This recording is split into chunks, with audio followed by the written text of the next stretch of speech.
আসসালামু আলাইকুম প্রিয় দর্শক, অন্য মঞ্চের আলাপচারিতায় আপনাদের সকলকে আমন্ত্রণ জানাচ্ছি। গত ৪৮ ঘন্টায় ওয়াশিংটন থেকে এমন কিছু খবর আসছে যা পুরো বিশ্বের ভূ রাজনীতিকে ওলটপালট করে দিয়েছে। একদিকে মার্কিন প্রতিরক্ষা সচিব পিট হেগসেথ বলছেন বিগার বোম বা বড় বোমা ফেলে ইরানকে শেষ করে দেবেন, আর তার ঠিক কয়েক ঘন্টা পরেই স্বয়ং ডোনাল্ড ট্রাম্প রাষ্ট্রপতি তিনি বলছেন হরমুজে যাই হোক না কেন আমরা ২ থেকে ৩ সপ্তাহের মধ্যে তল্পা গুটিয়ে ফিরে আসছি। ট্রাম্প তার ট্রুথ সোশ্যাল মাধ্যমে একটা রীতিমতো লম্বা পোস্ট দিয়েছেন। এছাড়াও তিনি কি বলেছেন সেখানে শুনুন। তিনি প্রস্থানের একটা সময়সীমা দিয়েছেন। ট্রাম্প খুব স্পষ্ট করে বলেছেন যে আমেরিকা আর এই যুদ্ধ টেনে নিতে চায় না, আমরা খুব শীঘ্রই ইরান থেকে বেরিয়ে আসব। তিনি নির্দিষ্ট করে ২ থেকে ৩ সপ্তাহ সময়ের কথা বা তার কিছু বেশি উল্লেখ করেছেন। তার মতে আমেরিকার কাজ শেষ হয়ে গেছে, আর থাকার দরকার নেই। কাজগুলো কি? একটা হচ্ছে পারমাণবিক লক্ষ্য অর্জন। ট্রাম্প দাবি করেছেন যে এই যুদ্ধের মূল উদ্দেশ্য ছিল ইরানকে পারমাণবিক অস্ত্র তৈরি থেকে রুখে দেয়া। তার ভাষায় ইরান কখনোই পারমাণবিক অস্ত্র আর হাতে পাবে না এবং সেই লক্ষ্য ইতিমধ্যেই অর্জিত হয়েছে। তিনি আরও যোগ করেন যে আমেরিকা ইরানের পরিকাঠামোর ওপর যে আঘাত হেনেছে সেটা ঠিকঠাক করতে, পুনর্গঠন করতে ইরানের অন্তত ১৫ থেকে ২০ বছর সময় লাগবে। এছাড়া তিনি তার আর একটা উদ্দেশ্যর কথাও বলেছিলেন যে ইরানের শাসন পরিবর্তন বা রেজিম চেঞ্জ। এটা ছিল ট্রাম্পের সব থেকে বিতর্কিত দেওয়া দাবি। তিনি দাবি করছেন, তিনি বলেছেন ইরানের সর্বোচ্চ নেতা আয়াতুল্লাহ খামেনেই এখন আর ক্ষমতায় বা দৃশ্যপটে নেই, তিনি মারা গেছেন। তিনি বলেছেন আমরা ইতিমধ্যেই রেজিম চেঞ্জ ঘটিয়েছি, এখন যারা ক্ষমতায় আছে তারা অনেক বেশি যুক্তিপূর্ণ, রিজনেবল, এবং তারা খামেনেইর মতো এত কট্টরপন্থী নয়। আর কি বলেছেন তিনি? হরমুজ প্রণালী নিয়ে কথা বলেছেন। হরমুজ প্রণালী নিয়ে আমেরিকার দীর্ঘদিনের যে মাথা ব্যথা ছিল তা থেকে তিনি হাত ধুয়ে ফেলতে চেয়েছেন। তিনি বলেছেন যদি ফ্রান্স বা অন্য কোনো দেশ সেখান থেকে তেল বা গ্যাস নিতে চায় তারা নিজেরা গিয়ে নিয়ে আসুক, এটা তাদের নিজেদের দায়িত্ব, তারা নিজেদের সুরক্ষা নিজেরাই দেখে নিক। এটা বলেছেন। আমেরিকা আর সেখানে পাহারা দেওয়ার কোনো আমেরিকার দরকার নেই, আমেরিকা পাহারা দেবে না। তবে সেই যে কথায় আছে না, ভাঙবে তবু মচকাবে না, সেটাও আছে ট্রাম্প সাহেবের। ট্রাম্প দাবি করেছেন যে ইরান এখন প্রচণ্ড চাপের মুখে আছে এবং তারা একটা চুক্তির জন্য ভিক্ষে করছে আমেরিকার কাছে। যদিও পৃথিবীর মানুষ দেখছে উল্টো ব্যাপার, আমেরিকা ভিক্ষে করছে। তিনি বলেছেন, ট্রাম্প আরও বলেছেন, তারা যদি আলোচনার টেবিলে আসে তবে ভালো, আর যদি না আসে তবে কিছু যায় আসে না, কারণ আমরা আমাদের কাজ সব শেষ করে ফেলেছি, এবার চলে যাব।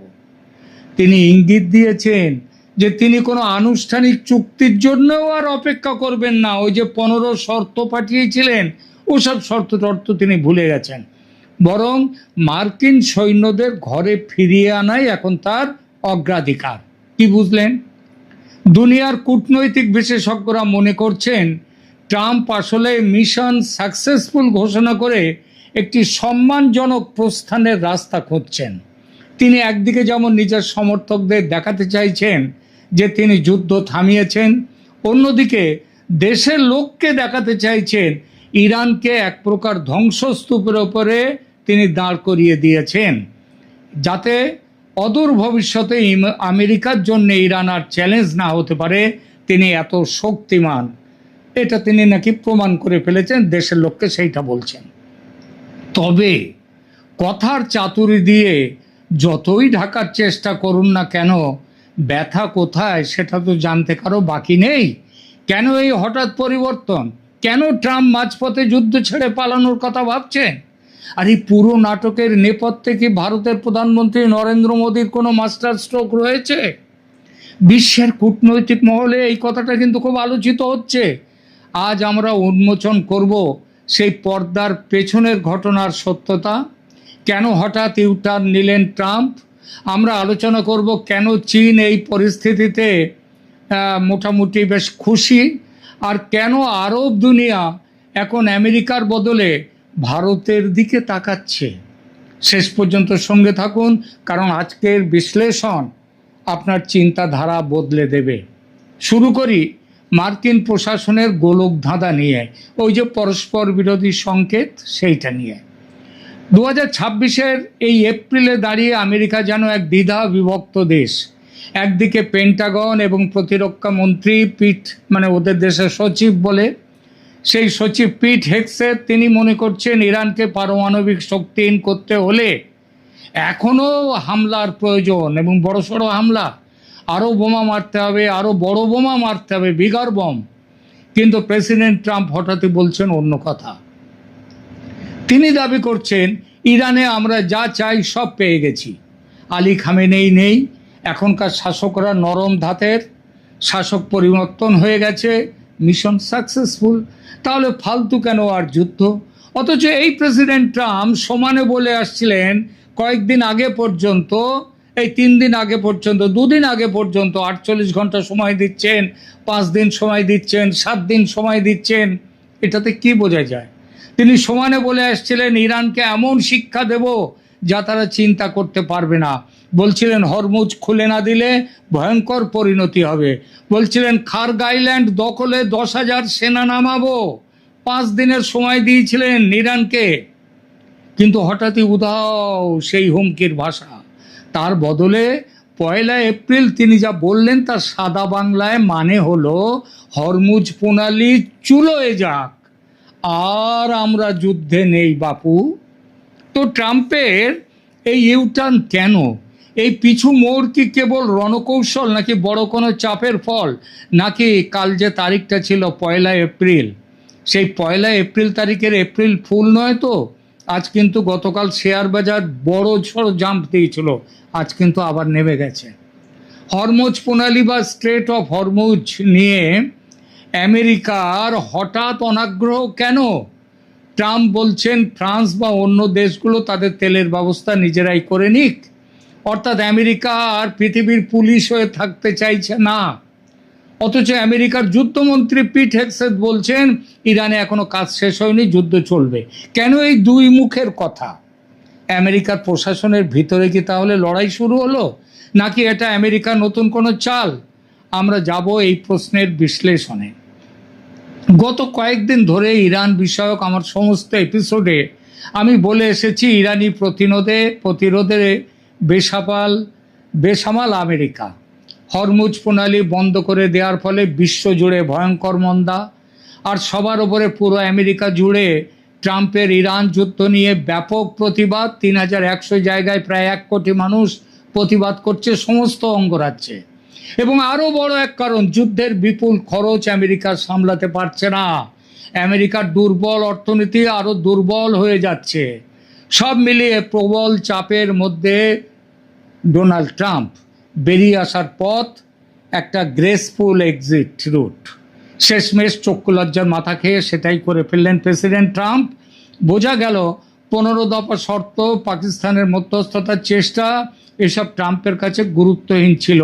সেটাও আমার চ্যানেলে আমার আগের সমস্ত প্রতিবেদনে, বেশ কয়েকটি প্রতিবেদনে আমি বলেছি। এখন স্পষ্ট যুদ্ধবিরতির শর্ত আরোপ, মধ্যস্থতাকারীদের দিয়ে আলোচনা, এসব ছিল লোক দেখানো, সেটা বোঝা গেল। আসল খেলা চলছিল ভেতরে। এই ভেতরের খেলায় বড় খেলোয়াড় ছিলেন নরেন্দ্র মোদী, ভারতের প্রধানমন্ত্রী। বলবো সেই খেলার কথা। তার আগে বলি, ট্রাম্পের আজকের ঘোষণার পর বিশ্বের সব দেশের মানুষ যেন হাঁপ ছেড়ে বেঁচেছে। কীরকম সেই হাঁপ ছাড়া? ট্রাম্পের যুদ্ধ সমাপ্তির ইঙ্গিতে বিশ্ববাজারে এক ধরনের স্বস্তির জোয়ার দেখা গেছে। গতকালকের খবর বলছি, শেয়ার বাজার, এশীয় এবং ইউরোপীয় শেয়ার বাজারে বড় ধরনের উত্থান ঘটেছে। জাপানের নিক্কেই 5% লাভ মেরেছে ওপরে, এবং ব্রিটেনের FTSE 100 প্রায় 2% বৃদ্ধি পেয়েছে। খোদ আমেরিকার S&P 500 সেটা গত 1 বছরের মধ্যে সেরা দিন পালন করেছে কালকে। এতটাই উছাল বিশ্বজুড়ে শেয়ার বাজারে। ওদিকে যুদ্ধের অবসান হতে পারে এমন আশায় অপরিশোধিত তেলের দাম, খনিজ তেলের, কাঁচা তেলের দাম ব্যারেল প্রতি $100 নিচে নেমে গেছে। এই সব ঘটনা বুঝিয়ে দেয় সারা বিশ্ব চাইছে এই যুদ্ধ বন্ধ হোক। আবার সব কিছুর একটা অন্য দিকও থাকে। একদিকে সারা বিশ্ব হাঁপ ছেড়ে বাঁচছে, আবার অন্যদিকে আছে আমেরিকার মিত্র দেশগুলো, আরবে যারা আছে তাদের মধ্যে চরম আতঙ্ক। তাদের অবস্থা বলিউডের সেই সিনেমার মতো, কবি খুশি কবি গম। খুশি এই জন্যে যে যুদ্ধ থেমে গেলে যে তেল তাদের বেঁচে থাকার রসদ, সেই তেলের ডিপোতে আর ইরানি বোমা পড়বে না। আর গম বা দুঃখ এই জন্য যে ইরান আগের তুলনায় এখন অনেক অনেক বেশি, বহু গুণ বেশি শক্তিশালী ও বিপজ্জনক হয়ে উঠবে। মধ্যপ্রাচ্যের অলিখিত সম্রাট হয়ে গেল ইরান।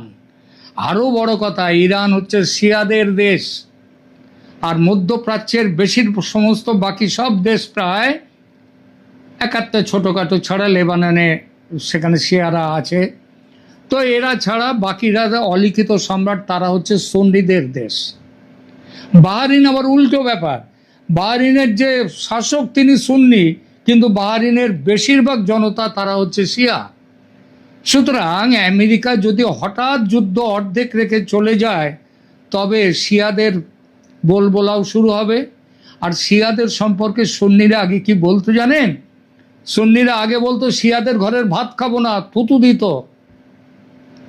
শিয়াদের ঘরের খাবার পর্যন্ত তারা খেত না, এতই ছিল। এসে আজকে না, সে আলী থেকে এবং সেই প্রথম থেকে খলিফা হওয়া নিয়ে লড়াই, সেই লড়াই থেকে সেই লড়াইয়ের কথাতে আর যাব না। সুতরাং আমেরিকা যদি হঠাৎ যুদ্ধ অর্ধেক রেখে চলে যায়, তবে এতে ইরানের মর্যাদা মুসলিম বিশ্বে অনেক বেড়ে যাবে। কারণ তারা সরাসরি বলবে আমেরিকাকে আমরাই পালাতে বাধ্য করেছি। আরব দেশগুলো তাই চায় আমেরিকা যে লড়াই শুরু করেছে তা যেন শেষ করে তবে দেশে ফিরে যায়। আরব দেশগুলোর ভয় যে অমূলক নয়, তার প্রমাণ ট্রাম্পের এই নতুন ঘোষণার প্রায় সঙ্গে সঙ্গেই দেখা গেছে। আমেরিকা যখন চলে যাওয়ার কথা বলছে যুদ্ধক্ষেত্র ছেড়ে, তখন ইরানের প্রেসিডেন্ট মাসুদ পেজেশকিয়ান এবং পররাষ্ট্রমন্ত্রী আব্বাস আরাগাচি তারা তেহরানের রাস্তায় সাধারণ মানুষের সাথে মিশে উল্লাস করতে দেখা গেছে। এটিকে আমেরিকার প্রতি এক ধরনের অবজ্ঞার প্রদর্শন হিসেবে দেখা যেতেই পারে। তেহরানের রাস্তার সেই ছবি যেন বলছে আমেরিকাকে, দেখ থোড়াই কেয়ার করি তোদের। আমেরিকার এই পরস্পর বিরোধী সংকেত বিশ্বজুড়ে এবং বিশেষ করে মধ্যপ্রাচ্যে এক চরম অস্থিরতা ও মিশ্র প্রতিক্রিয়ার সৃষ্টি করেছে। মূলত হোয়াইট হাউসের নীতি নির্ধারণী পর্যায় এবং সামরিক নেতৃত্বের মধ্যে মতের অমিল এই জন্যেই দেখা যাচ্ছে। এর একটা বিস্তারিত ব্যাখ্যা এইভাবে ধরা যায়, যেমন ধরুন, বিশ্ববাজার ইতিবাচক কিন্তু অস্থির প্রতিক্রিয়া ট্রাম্পের যুদ্ধ সমাপ্তির ইঙ্গিতে। বিশ্ববাজারে স্বস্তির জোয়ার দেখা গেছে, কিন্তু একই সঙ্গে আরব মিত্র দেশগুলোর মধ্যে শঙ্কা এবং অবিশ্বাস। উপসাগরীয় দেশগুলো যেমন সৌদি আরব, কাতার, সংযুক্ত আরব আমিরাত, এদের আমেরিকার এই অবস্থানে সবচেয়ে বেশি চিন্তিত। আরব দেশগুলো মনে করছে যে আমেরিকা লড়াই শুরু করে এখন মাঝপথে তাদের একা ফেলে চলে যাচ্ছে। এর ফলে তারা ইরানের মতো একটি আহত ও প্রতিশোধ পরায়ণ শক্তির সামনে অরক্ষিত হয়ে পড়বে। এছাড়াও বাহরিনে ওই যে বললাম আরেক সমস্যা, বাহরিনের জনতার সংখ্যাগরিষ্ঠ অংশ শিয়া, অথচ শাসক সুন্নি। ইরানের মদতে সেখানে শিয়ার শাসকের বিরুদ্ধে জোরদার আন্দোলন চলবে এবার। আরও বড় কথা, ইরানে রাজতন্ত্র নেই, সেখানে ভোট হয়। 290 জন সংসদ, তাদের সংসদের নাম হচ্ছে মজলিস। সেই মজলিসে 290 জন সাংসদ আছে, 4 বছরের জন্য নির্বাচন, তাদের প্রেসিডেন্সিয়াল ফর্ম অফ গভর্নমেন্ট। কিন্তু আরব দুনিয়ার বাকি সব দেশে রাজতন্ত্র। গণতন্ত্রের ধ্বজাধারী আমেরিকা সেই সব রাজতন্ত্রকেই সমর্থন করে আসছে। এবার ইরান তাদের যুদ্ধ বিজয়ের পর ওই সব দেশে রাজতন্ত্রের অবসান ঘটাতে জোর কদমে নেমে পড়বে। এর সাথে রয়েছে খিলাফত দখল, খলিফা কে হবে, সুন্নি বিশ্বকে হারিয়ে শিয়া তারা এবার খলিফার আসনের জন্যে তারা নেতৃত্ব দেবে। তার মানে শিয়া সমেত বিভিন্ন রাজতন্ত্র বিরোধী শক্তিকে মদত দেবে এবার ইরান। আরব দেশের রাজারা সেই ভয়ে কাঁপছে। এই নতুন উদ্ভূত পরিস্থিতির কারণে মধ্যপ্রাচ্যের দেশগুলো এখন নিরাপত্তার জন্য চীনের দিকে আরও বেশি ঝুঁকতে পারে, কারণ আমেরিকার ছত্রছায়া যে আদৌ নিরাপদ নয়, আর চীন রয়েছে ইরানের সাথে। ইরান যখন ওখানকার মাতব্বর হয়ে যাচ্ছে, তখন এইবার চীন সেখানে এসে থাকবে। কিন্তু চীন যে আমেরিকার ছত্রছায়া যে আদৌ নিরাপদ নয়, এটা আরব দেশগুলো ঠেকে শিখলো এবার। কিন্তু চীন কিভাবে নিরাপত্তা দেবে তাদের? চীন তো সরাসরি ইরানের সঙ্গে। আর পরিস্থিতি যাই হোক, সমস্ত আরব দেশ চীনের কোলে চলে যাবে আর আমেরিকা বসে দেখবে, সে তো হতে পারে না। আর এখানেই জন্ম নিচ্ছে এক নতুন রাজনৈতিক সম্ভাবনা। সে সম্ভাবনার কেন্দ্রে আছে ভারত। ভারত কিন্তু পর্দার আড়ালে তার খেলা শুরু করে দিয়েছে প্রথম থেকেই।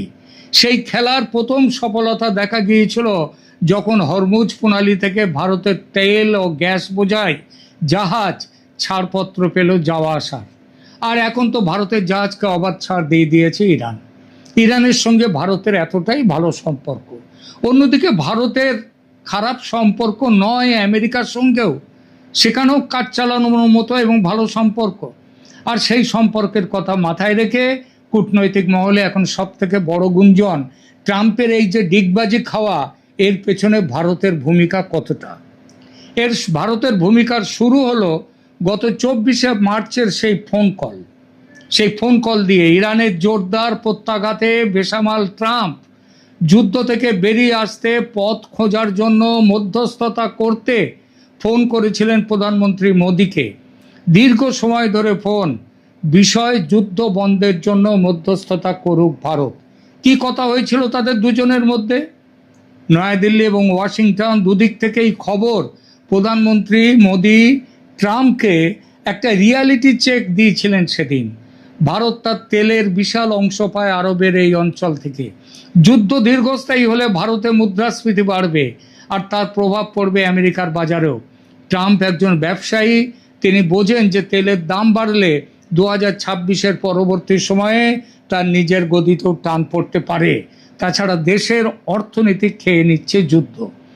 ভারত সেদিনই ইরানের পক্ষ থেকে গুরুত্বপূর্ণ বার্তা ট্রাম্পের কাছে পৌঁছে দিয়েছিল।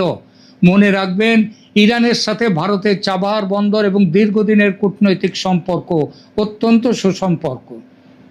মোদি এখানে কেবল ভারতের প্রধানমন্ত্রী হিসেবে নন, বরং গ্লোবাল সাউথের প্রতিনিধি হিসেবে ট্রাম্পকে যুদ্ধের ভয়াবহতা সম্পর্কে সতর্ক করে দিয়েছিলেন। এটি হয়তো ট্রাম্পের সেই বিখ্যাত ইউটার্নের সূচনার নেপথ্য কারণ। চীনের নীরব অপেক্ষা, আরব দুনিয়ার শঙ্কা ও ভারতের অপরিহার্যতা এখন ধরা পড়েছে ট্রাম্পের সামনে। এই পরিস্থিতিতে সবথেকে বড় লাভের সম্ভাবনা চীনের ছিল। আমেরিকার প্রভাব কমে গেলে মধ্যপ্রাচ্যে যে শূন্যতা তৈরি হবে তা পূরণ করতে ড্রাগন তৈরি ছিল। তারা ইতিমধ্যে ইরান ও সৌদি আরবের মধ্যে সমঝোতা করিয়ে নিজেদের গুরুত্ব প্রমাণ করেছে। কাতার, সৌদি আরব বা ইউএই যারা বিলিয়ন বিলিয়ন ডলার খরচ করে আমেরিকার সামরিক ঘাঁটি বসিয়েছিল নিজেদের নিরাপত্তার জন্য, ওই ইরানের হাত থেকে বাঁচতে, ইসরায়েলের হাত থেকে বাঁচতে, ইসরায়েলের সাথে তো তাদের সম্পর্ক ভালো হয়ে গেছে। তারা এখন দেখছে আমেরিকা তাদের বিপদে ফেলে চলে যাচ্ছে। সাদ্দাম হোসেন বা গাদ্দাফির উদাহরণ তাদের চোখে ভাসছে। ইরান যদি এখন আরও শক্তিশালী হয়ে ফিরে আসে, তবে এই দেশগুলোর নিরাপত্তা নিশ্চিত করবে কে? চীন সুযোগ নেওয়ার অপেক্ষায় ছিল, কিন্তু আমেরিকা সুযোগ দেবে না ভারতও। পাওয়ার পলিটিক্স কেউ ছাড়ে না। আর এখানেই ভারতের ওপর নির্ভরতা আমেরিকার। কেন ভারত এখানেই আসছে? ভারতের ক্রমবর্ধমান প্রভাবের কথা। চীন কেবল ব্যবসার কথা ভাবে আর আমেরিকা কথা বলে বন্দুকের ভাষায়। ভারত সেখানে এক ভারসাম্য রক্ষাকারী শক্তি, ব্যালেন্সিং পাওয়ার। সে কারোর সঙ্গে নেই, সে নিরপেক্ষতা বজায় রেখে চলে। মধ্যপ্রাচ্যের দেশগুলো ভারতকে বিশ্বাস করে। ভারতের কয়েক লক্ষ মানুষ সেখানে কাজ করেন, যা তাদের অর্থনীতির মেরুদণ্ড। কিন্তু আরও বড় কথা, IMEC বনাম BRI মানে চীনের BRI বনাম ভারতের India middle east Europe economic corridor, যার নাম হচ্ছে IMEC। এটি কেবল বাণিজ্য নয়, এটা একটি আস্থার বন্ধন।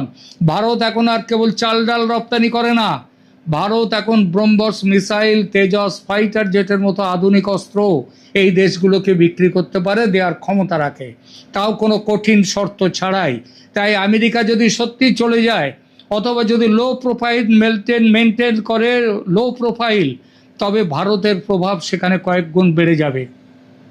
সবশেষে বলা যায় 2026-এর এই সময়কালটি বিশ্ব রাজনীতির ইতিহাসে এক বড় সন্ধিক্ষণ। ট্রাম্পের প্রস্থান হয়তো আমেরিকাকে সাময়িক স্বস্তি দেবে, কিন্তু ভারতের জন্য এটি এক বিশাল সুযোগ। নরেন্দ্র মোদীর নেতৃত্বে ভারত আজ কেবল আমেরিকার সহযোগী নয়, বরং বিশ্ব শান্তির এক অনিবার্য শক্তিতে পরিণত হয়েছে। প্রিয় দর্শক, আপনাদের কি মনে হয়, ভারত কি পারবে মধ্যপ্রাচ্যে চীনের আধিপত্য রুখে দিতে? ট্রাম্পের এই সিদ্ধান্তের পেছনে কি সত্যিই মোদি ম্যাজিক কাজ করেছে? আপনাদের মতামত কমেন্ট বক্সে জানান। আজকের বিশ্লেষণ ভালো লাগলে ভিডিওটি লাইক করুন এবং